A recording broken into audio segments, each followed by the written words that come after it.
ముగ్గురిని కూడా నిన్నటి దినం అరెస్టు చేసినాము. అరెస్టు సమయంలో వారు నేరాన్ని ఒప్పుకోవటం జరిగింది. వారు ఆ నేర ఒప్పుదలలో ఎస్ఆర్సి కంపెనీకి కానీ దాని అనుబంధ సంస్థలకు ఎలాంటి అవకతవకలకు వాళ్ళు పాల్పడలేదని, వారు కట్టవలసిన డబ్బులు తన బ్యాంక్ ఖాతాలో వేసినారని తెలిపినాడు.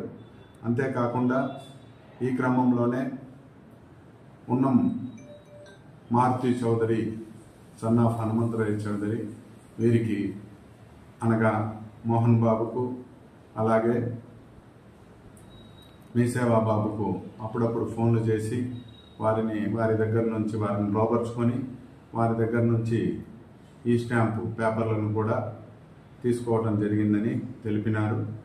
మోహన్ బాబుకు ఆశ చూపించి అతని ద్వారా సుమారు 10 అవకతవకలు జరిగిన ఈ స్టాంప్ పేపర్లను తీసుకున్నారని, అందులో 4 ఎస్ఆర్సి కంపెనీ అని తెలియజేసినాడు. మోహన్ బాబు కూడా